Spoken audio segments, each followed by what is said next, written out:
जी अस्सलाम वालेकुम जी। Welcome to Kazi speaks. मैं उम्मीद करता हूँ आप सब लोग बिल्कुल खैरियत से होंगे और आप लोग के दिन ट्रेडिंग के लिहाज से अच्छे गुजर रहे होंगे। तो चलें जी, मार्केट के जो है हम सभी पे नज़र मारते हैं, लेकिन उससे पहले ज़रा हम आज जो रिज़ल्ट आए हैं या कुछ न्यूज़ हैं वो देख लेते हैं जी। एयर लिंक के रिज़ल्ट आए हैं और प्रॉफिट के अंदर इंक्रीज़ देखने को मिला है आपको, वो भी हम आगे जाके देख लेंगे। और then DM textile mill limited ने अपना नाम चेंज कर लिया है। और देन इसके अलावा मेटको फूड्स है जी, और मेटको फूड्स को जो है 750 बिलियन की जो है वो फाइनेंस की डील मिली है। कहाँ से? बैंक अल्फलाह लिमिटेड से। पीपीएल के रिज़ल्ट आए हैं, ओजीडीसी के भी रिज़ल्ट आए हैं। और बरकत फ्रिशन जो है अंडों वाली जो कंपनी, आपको बेहतर पता होगा, आपने रिसर्च की होगी, उसमें जो है एप्लीकेशंस थी शेयर्स की 16.9 मिलियन शेयर्स की। और अभी मेरे ख्याल में अभी तक जो है लोगों ने जिन्हें सब्सक्राइब कर लिया, 65.91 मिलियन लोगों ने सब्सक्राइब कर लिया है। निशात मिल लिमिटेड अचानक से बॉम्ब गिरा है कि जो प्रॉफिट में जा रही थी अचानक से उनका लॉस आ गया और कैंडल भी ग्रीन क्लोज हो गई है। बीएमएल का जो है वो तकरीबन जो है 5 बिलियन का लॉस शो हो रहा है। तो बीएमएल से तो उम्मीद यही थी मुझे, लेकिन निशात मिल लिमिटेड से इतनी उम्मीद नहीं थी। इसके अलावा कोई और अगर देखें, फ़िरोज़ की शायद कोई न्यूज़ आई है, वो भी आप लोग देख लेनी है। फ़िरोज़ के रिज़ल्ट आए हैं, टोमसल के रिज़ल्ट आए हैं, एजीपी के रिज़ल्ट आए हैं। तो एजीपी के रिज़ल्ट बहुत अच्छे आए हैं, टीआरजी के रिज़ल्ट बहुत अच्छे आए हैं, ओजीडीसी के भी रिज़ल्ट आए हैं। और पाक ऑक्सीकेम की भी एक आध न्यूज़ लगी हुई है। इसके अलावा तो और कोई ख़ास न्यूज़ नहीं है मेरे पास। अगर कोई हुई तो मैं आप लोगों के साथ लाजमी जो है वो न्यूज़ शेयर कर दूंगा। तो बहरहाल चलें जी, आगे चलते हैं और देखते हैं कि मार्केट आज हमें क्या कहती है। चलें जी, देखें जी मार्केट की ज़रा समरी को। मार्केट ने आज क्लोजिंग दी है 1,13,251 पे। 532 पॉइंट निकले हैं। और एज एक्सपेक्टेड मैंने आपको 7,800 कहा था, ये कल भी कहा था, परसों भी कहा था कितने निकल सकते हैं, लेकिन चलें कोई नहीं, 532 निकल गए हैं। तो 31 मिलियन का वॉल्यूम है, वॉल्यूम लो है। हाई देखें जी 1,14,265 का। पहले हाफ में मार्केट ऊपर गई, आपके यहाँ से देखें शुरू के 15-20 मिनट में, फिर मार्केट नीचे आई, फिर ऊपर गई। तो पहले हाफ में मार्केट आपकी अच्छी रही है। पहले हाफ में मार्केट आपकी तकरीबन 1,14,000 के पास मूव कर रही थी, लेकिन फिर आपके पास आया सेकंड हाफ, और सेकंड हाफ में मार्केट आपकी गिर गई। जुमे वाले दिन ऐसे ही होता है, ये ऑलरेडी मैं आपको काफ़ी दफ़ा चीज़ें बता चुका हूँ कि जुमे वाले दिन की साइकोलॉजी क्या होती है, मार्केट में जुमे वाले दिन कैसे काम करते हैं। देखें जी, पिप्टल आपका चला है, 52 मिलियन का वॉल्यूम है, हमारे पास तो नहीं था। WTL साइड में है, एक शेयर 20-30 पे देखेंगे, अब इसे 42 मिलियन का वॉल्यूम है। नेशनल बैंक 4 पे चला हुआ है, 28 मिलियन का वॉल्यूम है। देन आपके पास ट्रिपल GGL है जी, और गनी ग्लोबल गिलास लिमिटेड, इसका देखें जी 21 मिलियन का वॉल्यूम है। रिजल्ट इसके मैंने देखे नहीं है, वैसे शायद आए होंगे। मैपल लीफ है जी, ऑलमोस्ट ब्रेकआउट पे है, अच्छा चला है, 16 मिलियन का वॉल्यूम है। बैंक ऑफ पंजाब की सपोर्ट है अभी तकरीबन 12.50 की, और रेजिस्टेंस इसकी 13 है, और एक्स डेट पे भी इसकी आप लोग नज़र रखें। सीनर्जी दोबारा आ रहा है भाई हमारी प्राइस पे 7.30 पे, वहाँ पे जाके इसे देखेंगे, 8 को टच कर चुका है, 12 मिलियन का वॉल्यूम है। सिमिट्री जी, कल मैंने आपको कहा था कि मैंने इसको प्रीवियस आपको स्टॉप लॉस बताया था 17, और जिन्होंने नहीं लगाया था कल मैंने उन्हें स्टॉप लॉस बताया था कि आप लोग 16.5 का लगा लें। 10 मिलियन का वॉल्यूम है और सीधा साधा ऑलमोस्ट लोअर लाख के करीब है। BML साइड में है, 8 मिलियन का वॉल्यूम है। प्रेमा आपका लोअर लाख है जी, 8 मिलियन का वॉल्यूम है। हमारे पास यार आज तो बीको था, आज ही बाय करवाया था। बहुत कम शेयर्स आज बाय करवाए हैं, एक दो ही बाय करवाए हैं, ज़्यादा कोई नहीं बाय करवाए। और तकरीबन वॉल्यूम भी अच्छा बढ़ गया है, कैप भी हो गया है। मेरिट के रिजल्ट अच्छे आए हैं मेरे ख्याल में, और अपर कैप है। मेरिट हमारे पास पुराना पड़ा है, अभी तो हमने कोई नहीं बाय किया। आई पाक चैलेंज जी काफ़ी टाइम बाद चला है, अपर कैप हुआ है। AGP के रिजल्ट अच्छे आए हैं, AGP को कैप हुआ है। ये हम तो अक्सर जो है ना इसकी ट्रेड लेते रहते थे, 164 166 से 170 72 की ट्रेड लेते रहते थे, लेकिन अब क्या हुआ है, इसके रिजल्ट अच्छे आए हैं और AGP फौरी तौर पे कैप हो गया है। आज हालांकि मैंने दोबारा 166 पे ऑर्डर लगवाया था, और पुराना TP जो हमने रखा हुआ था एक लॉन्ग टर्म के लिए, वो जो है हमने रखा हुआ था तकरीबन 190 का, और आज 190 पे 189 पे जाके क्लोज हुआ है, पर कैप हुआ, तो बड़ा अच्छी बात है जी। खैबर टोबैको कंपनी है जी, आपके पास कैप है। देन आपके पास अगर देखें तो कुछ खास नहीं है। फर्स्ट लीड कैपिटल मुडारबा है, DADX है जी, कल भी लाख था, आज भी लाख है। प्रेमा आपके पास दोबारा लाख है। TSBL है जी, रहने दें। कोहिनूर एनर्जी है जी, रिजल्ट अच्छे नहीं आएंगे, उम्मीद तो यही है, कहाँ से आएंगे अच्छे रिजल्ट। अब IPP से तो ये निकल गए हैं। देन आपके पास पाकडी है जी, ये भी आपके पास डाउन है। एमको डाउन है। SGPL है जी आपके पास डाउन है। सिमिट्री आपके पास डाउन है जी। आगे चलते हैं जी और देखते हैं कि सर्किट ब्रेकर्स हमें क्या कहते हैं। अपर कैप में हमारे पास क्या है, लोअर कैप में क्या है। अपर कैप में टोटल हमारे पास जी 8 कंपनी है, जिनमें अच्छी AGP है, बीको है वॉल्यूम वाली, आईपाक है, खैबर टोबैको है, मेरिट है, बाकी तो रहने ही दें। तो बहरहाल ठीक है, अपर कैप में कुछ बेहतर है। लोअर कैप में देखें जी आपके पास प्रेमा है और DADX है। अब मेजर इसके अंदर प्रेमा ही है जिसे लोअर लाख लगा है, बाकी तो यहाँ पे कुछ खास नहीं है। आगे चलते हैं जी, देखें जी पहिया क्या कहता है। कमर्शियल बैंक्स आधे चले हैं आज आपके, bank Alfalah, HBL, Meezan bank, bank Al Habib, MCB और UBL नहीं चले, कोई बात नहीं, चल जाएंगे। फर्टिलाइज़र उड़ा पड़ा है, ऑयल एंड गैस ऑलमोस्ट उड़ा पड़ा है, उजरसी थोड़ा सा चला है, सीमेंट ऑलमोस्ट डाउन है, इन्वेस्टमेंट बैंक डाउन है, पावर डाउन है, टेक्नोलॉजी आपका काफ़ी हद तक डाउन है, ऑटोमोबाइल आपका मिल ट्रैक्टर सिर्फ पॉजिटिव है, बाकी गैल और गनी दोनों उड़ गए हैं। अब सिंपल सी बात है भाई, अगर आप प्रॉफिट टेकिंग नहीं करेंगे गैल और गनी में तो कोई और कर जाएगा। जब आपने इंटरडे ट्रेड ली हुई है, उसके अंदर छोटी ट्रेड ली हुई है 4-5% वाली, तो वो पोजीशन आपको काटना भी आना चाहिए। अगर आप पोजीशन नहीं काटेंगे ना तो फिर ऐसे ही होगा। मैं आपके साथ स्क्रीनशॉट शेयर कर दूंगा कि कल हमारे पास जो है वो गनी मौजूद था।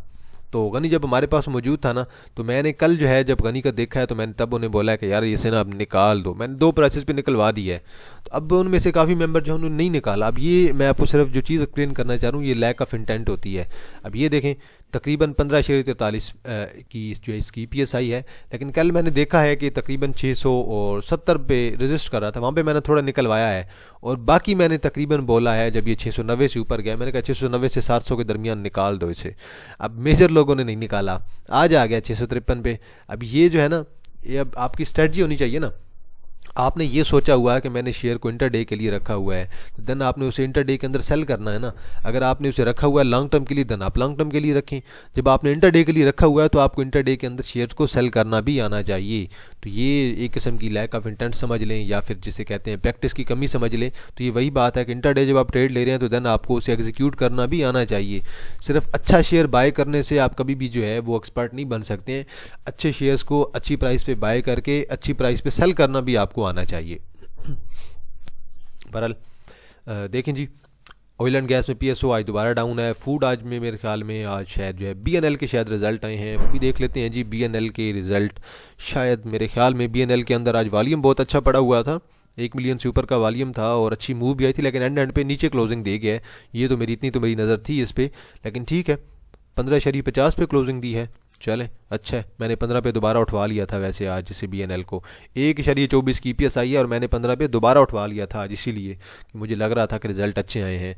तो बहरहाल आगे चलते हैं जी और देखते हैं जी ज़रा।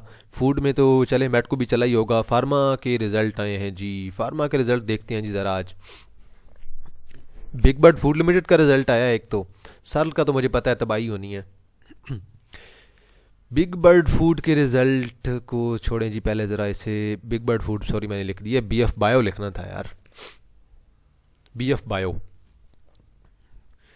बायो है और सिटी फार्मा है और देन सर्ल है। इन तीनों के रिज़ल्ट देखने। EPSI है एक की, पिछले क्वार्टर की EPS थी 1.82, इस क्वार्टर की EPSI है 1.09, EPS ऑलमोस्ट आपकी हाफ रह गई है।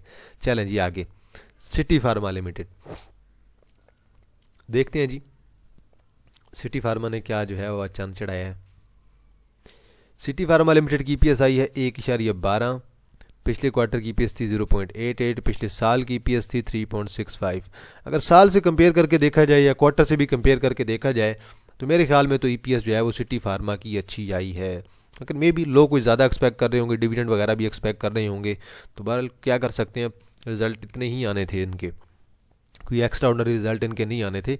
सल का रिज़ल्ट आया है, आना था, आया है कि नहीं जी, -0.72 की PSI है। बल अच्छी बात है यार, मेरे बड़ा थोड़ा लॉस कराया है। यकीन माने मुझे तो लग रहा था कि 2-3 रुपये का लॉस ना करवा जाए, तो बल ये तो फिर भी बेहतर हो गया है।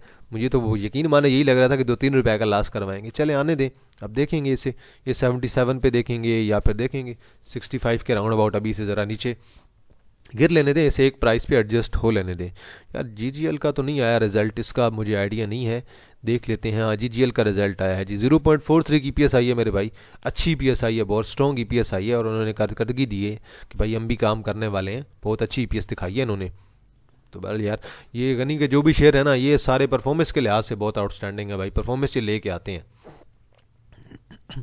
देखें जी, बैंक अल-हबीब ने ऐड किए हैं 91 पॉइंट, नेशनल बैंक ने 67 पॉइंट, AGP ने 62, NML ने 40 पॉइंट। NML के रिजल्ट यार बिल्कुल लॉस में है, बहुत हैवी लॉस हुआ है, लेकिन इसने पॉइंट ऐड किए हैं आज। मीज़ान बैंक ने 36, पैनियर ने 35, मैपल लीफ ने 34, KTML ने 26, पैक्टिस ने 20 और पिप्टल ने तकरीबन 18 पॉइंट ऐड किए हैं। POL निकाले हैं 24, PSL ने तकरीबन 29, UBL ने 31, PPL ने 43, सर्ल ने 57, एफर्ट ने 63, माड़ी ने 74, FFC ने 102, सिस्टम ने 102 और एंग्रो ने तकरीबन 175 पॉइंट निकाल दिए हैं। एंग्रो होल्डिंग का भी यार रिजल्ट था ना आज, एंग्रो होल्डिंग का क्या बना है ज़रा उसके भी रिज़ल्ट देख लेते हैं ज़रा। एंग्रो होल्डिंग में भी अभी तक रिज़ल्ट नहीं आए होंगे, आए होते तो कुछ आइडिया हो गया होता। एंग्रो होल्डिंग के शायद अभी तक रिज़ल्ट नहीं आए हैं, तो बल देखते हैं, मे भी रिज़ल्ट नहीं आया तो फिर ऐसे ना हो कि भाई ये हमें सोमवार वाले दिन सुबह 9 बजे हम पे बम फोड़े। तो बल इसके रिज़ल्ट के बारे में मैंने तो एक आइडिया भी नहीं लगाया, क्योंकि वजह ये थी, आइडिया मैं इसलिए नहीं दे रहा था क्योंकि पहले थी सिर्फ एंग्रो कॉरपोरेशन थी या सिर्फ दाऊद हरकुलिस थी, उन दोनों की जो है वो बंदा EPS जो गैस कर सकता था पास्ट ट्रेंड को देख के। लेकिन अभी देखें ये ऑलमोस्ट 2 कंपनियां मर्ज हुई पड़ी हैं, आपके पास एंग्रो होल्डिंग और दाऊद हरकुलिस। अब ये दोनों जो है वो मर्ज हुई हैं, अब लाजमी बात है इनके नंबर ऑफ आउटस्टैंडिंग शेयर भी इंक्रीज़ हो गए हैं, अब दोनों की मिला के EPS आएगी। तो इस वजह से इसकी EPS को मैं जो है वो गैस मैंने नहीं किया और ना ही मैंने जो है कोशिश की है गैस करने की। आगे चलते हैं जी और देखते हैं कि इंडेक्स आज हमें क्या कहता है। चलें जी, इंडेक्स जी सेम हमारे उसी सिनेरियो पे मूव कर रहा है और मेरा आइडिया तो यही था कि इंडेक्स यहाँ से जो है अपना एक नया जो है वो हाई बनाएगा, बिल्कुल यहाँ पे जैसे हाई बनाया, यहाँ पे बनाया, यहाँ पे बनाया। अब इंडेक्स आया हुआ है अपनी आलमोस्ट अच्छी सपोर्ट पे, 1,13,000 की हमारे पास सपोर्ट है।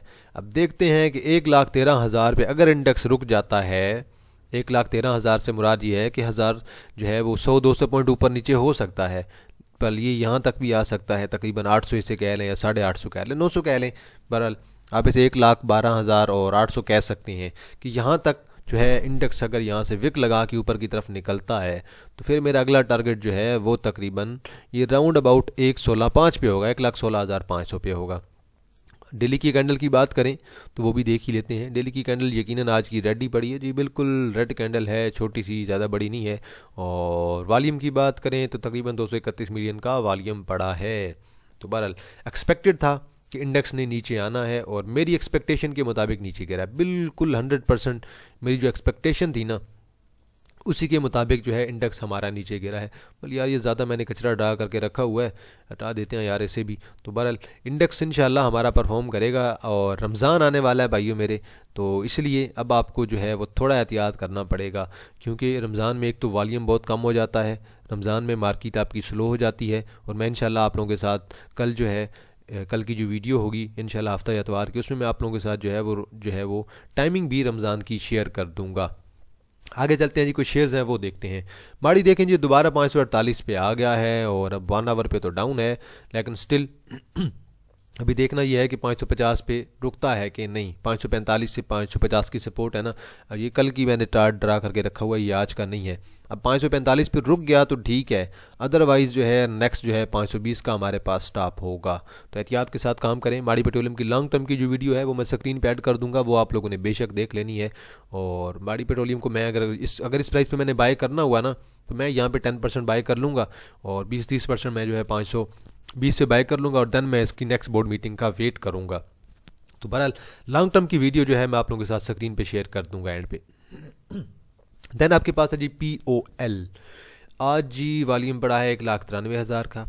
अब POL को आपने अगले क्वार्टर तक होल्ड करना है, नंबर 1 अगले क्वार्टर तक होल्ड करके रखेंगे आप इसे, और डाउन ही है, स्टिल मज़ीद डाउन आ सकता है। और अब इसकी जो सपोर्ट है वो है 550 की, 550 तक आपने इसे रखना पड़ेगा। आपकी मजबूरी समझ लें या जो भी समझ लें, 550 तक आपको इसे रोकना पड़ेगा कि 550 की आइडियल सपोर्ट है। वैसे मैंने बाइंग करवाई हुई है, तो मैंने आखिरी बाइंग अपनी यहाँ तक रखी हुई है, मज़ीद नीचे जाएगा तो देखेंगे। फ़िलहाल तो 550 की जो है आप लोगों की सपोर्ट है एक आइडियल, और उम्मीद है कि इंशाल्लाह ये फ्यूचर में ये गैप कवर होगा। तो इसलिए करंटली उम्मीद रखें कि इंशाल्लाह यहाँ से रिकवरी आपकी आ सकती है और नेक्स्ट क्वार्टर तक आपको वेट करना ही पड़ेगा। MEHT अजी किसी भाई ने पूछा हुआ था, यार मुझे समझ नहीं आती आप ऐसे शेयर्स के अंदर क्यों इन्वेस्ट करना चाहते हैं, कुछ इसके अंदर कुछ रीज़न बताएं और देन आप इन्वेस्ट करें शेयर के अंदर। अगर साल के 8 रुपये भी लेके आ रहा है तो ये शेयर क्यों यार इतनी प्राइस डिज़र्व ही नहीं करता यार। आप लोगों ने 700 पे कहीं से बाय करके रखा हुआ है, अब डेली पे नीचे के नीचे आता जा रहा है। इसका वीकली चार्ट देखें ना ज़रा, देख लें कितना स्ट्रॉन्ग डाउन ट्रेंड है, और ये डाउन ट्रेंड कहीं 360 पे रुकना चाहिए। 360 पे नहीं रुका तो फिर सीधा साधा मुकम्मल तौर पे जो है वो बीरिश डाउन ट्रेंड है। आपको मंथली अगर इसकी कैंडल दिखाऊं ना तो ये देख लें मंथली कैंडल, ये जिस तरह से ऊपर गया था ना, ये उसी तरह से नीचे आ रहा है। तो दुआ करें 360 पे रुक जाए, नहीं तो फिर ऐसे ना हो कि दोबारा जो है 150-200 वाली बात हो जाए। तो बहरहाल ये अब आहिस्ता आहिस्ता आपका गिरता जा रहा है, गिरता जा रहा है। देखेंगे रिवर्सल कहाँ पे आता है। अब देखें इसकी अभी जो ईपीएस आई है आज की, वालियम ही कोई नहीं है, 8 रुपए की ईपीएस आई है, ना तो डिविडेंड दिया है ना कुछ। साल में एक दफ़ा तो डिविडेंड देते हैं, ईपीएस अच्छी लेके आए हैं बहुत, लेकिन क्या है कि डिविडेंड भी तो यार कुछ दे दिया करें, कुछ शेयरिंग किया करें, तब बात बनती है। अब पिछले साल की निस्बत ईपीएस तो यकीनन इंक्रीज़ हो गई है, 8.32 थी, और अभी 2 क्वार्टर की इसकी ईपीएस देखें 11 की हो गई है। तो देखते हैं, मे बी अब लोगों की कुछ उम्मीदें अच्छी हो जाएंगी कि मे बी जो है हमें ये साल के एंड पे अच्छा डिविडेंड दे दें।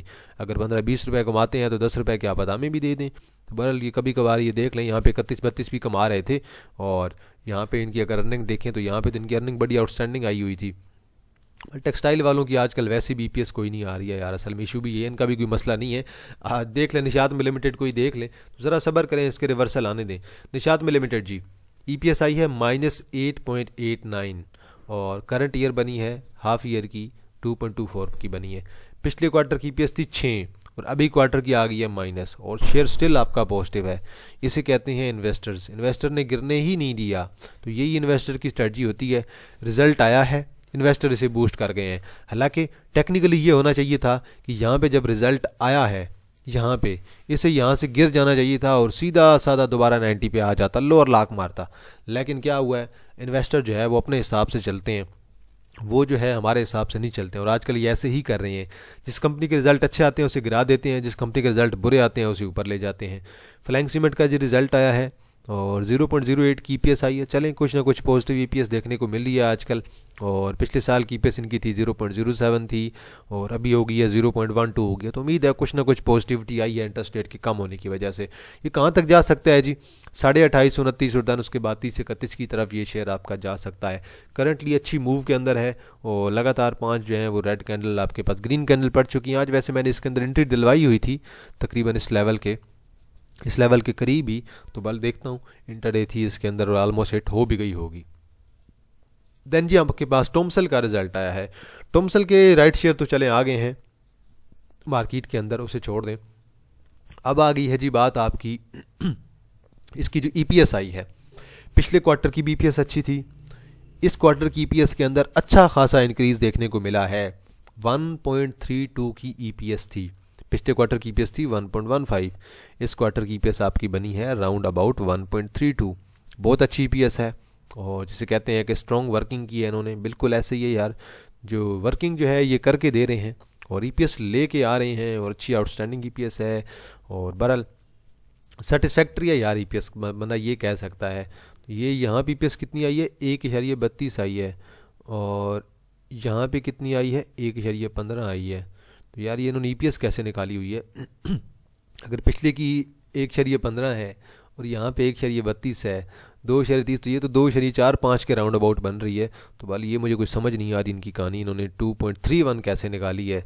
तो वाली ये तो मेरे ख्याल में 2.45 के राउंड अबाउट बन रही है। तो ये थोड़ा सा कोई लोचा तो है इसके अंदर, चलो देख लेते हैं। तो लेकिन ये है कि ईपीएस इनकी अच्छी आई है, आउटस्टैंडिंग ईपीएस है। इंशाल्लाह इनका यार बस इंशाल्लाह मैं तो ये देख रहा हूँ कि ये लॉन्ग टर्म में ये शेयर आपका जो है ये इंशाल्लाह ये 40-45 कर सकता है। लेकिन स्टिल अभी आपको पता है कि राइट शेयर जब भी कोई कंपनी देती है ना, उसका नेगेटिव इम्पैक्ट ही आता है। तो बल स्टिल जो है ये अपनी सपोर्ट पे मूव कर रहा है, 32 के राउंड अबाउट, 32 को ब्रेक ना करे तो अच्छा है लॉन्ग टर्म के लिए स्टिल। अब इसी तरह यूनिटी की बात ले रहे हैं, यूनिटी ने भी इसी तरह राइट शेयर दे दे के अपना सत्यानाश किया था। एजीपी को देखें जी, 2.87 की ईपीएस है और 40% का डिविडेंड है, और 7.44 की ईपीएस बनी है। अब देखते हैं जी ज़रा इनके पिछले साल की क्या ईपीएस बनी थी। पिछले साल के एजीपी की ईपीएस बनी थी 4.25, और अभी ईपीएस इनकी बनी है जी राउंड अबाउट 7.44। अच्छा खासा इंक्रीज देखने को मिला है, और 4% का डिविडेंड भी दिया है। तो बल आज देख लें, इसने अच्छी खासी क्लोजिंग भी दी है, 189 पे क्लोजिंग दी है। अब 200 की तरफ तो जा ही सकता है वैसे अब ये। 10 पीपीएल है जी, पीपीएल की ईपीएस आई है 10.05, और 18 की ईपीएस बन गई है, और 20% का डिविडेंड दिया है। डिविडेंड में भी थोड़ा बहुत कम हो सकता है, 2.5 दे देते या 3% दे देते, तो बल ये इतना ही डिविडेंड देते हैं, इससे ज़्यादा ही डिविडेंड देते भी नहीं हैं आपको। ज़रा इससे हम कंपेयर कर लेते हैं कि पिछले क्वार्टर के निस्बत क्या इसकी ईपीएस रही है, और पिछले क्वार्टर की इनकी ईपीएस आई थी तकरीबन 8.67 और इस क्वार्टर की ईपीएस आई है 10। पिछले क्वार्टर की निस्बत ईपीएस इंक्रीज़ हुई है और ओवरऑल ठीक जा रही है ईपीएस इनकी। 42 की ईपीएस बनी थी इनके पिछले साल की और अभी इनकी ईपीएस होगी 18। तो मेरे ख्याल में एक आध क्वार्टर की 11-12 अगर आती गई तो ये 40 प्लस ईपीएस कर जाएंगे। देन टीआरजी है जी, टीआरजी के रिज़ल्ट आए हैं जी और 3.50 की ईपीएस लेके आए हैं और पिछले साल लगातार मुकम्मल तौर पे लॉस के बाद 25 रुपये का लॉस कराया था। पिछले साल में 56 का लॉस हुआ था, आखिरी क्वार्टर में 55 का और टोटल 56 का। उसके बाद अभी 2 क्वार्टर में इनकी कुछ रिकवरी देखने को मिली है। तो बहरहाल टीआरजी वैसे भी आजकल इन्वेस्टमेंट का शेयर कम और ट्रेडिंग का शेयर ज़्यादा बना हुआ है। हर बंदा इसके अंदर ट्रेडिंग पसंद कर रहा है। एक डाइवर्जेंस भी है बुलिश और मेरे ख्याल में ये यहाँ पे एंट्री ली जा सकती है और तकरीबन स्टॉप लॉस जो है आप लोग अपना 57-58 से थोड़ा सा नीचे आप लोग एडजस्ट करके इसके अंदर एंट्री ले सकते हैं। स्टिल एक इसके अंदर अपॉर्चुनिटी है तो रिस्क लिया जा सकता है। न्यूज़ इसके अंदर बहुत आती रहती हैं, इसका पता कोई नहीं चलता, अचानक इस पर कोई ना कोई केस हो जाता है बैठे बैठे। तो वाल ये जो है टीआरजी के बड़े रोले हैं, लेकिन स्टिल अगर कोई ट्रेडिंग करना चाहता है तो ट्रेडिंग इसके अंदर अच्छी अपॉर्चुनिटी मिलती रहती है। तो वाल अभी ये गैप भी आलमोस्ट ये वाला कवर कर चुका है और इंशाल्लाह इसके अंदर जल्द ही रिकवरी आ सकती है। 58 से रिकवरी वैसे आ जानी चाहिए शॉर्ट टर्म के लिए। तो बाहर आगे चलते हैं जी। नेक्स्ट है जी आपके पास ओजीडीसी है। ओजीडीसी के रिजल्ट आए हैं, 9.63 की ईपीएस आई है और तकरीबन इन्होंने 4.5 रुपये का डिविडेंड भी दिया है और अभी इनकी हाफ ईयर की ईपीएस हो गई है तकरीबन 19 रुपये।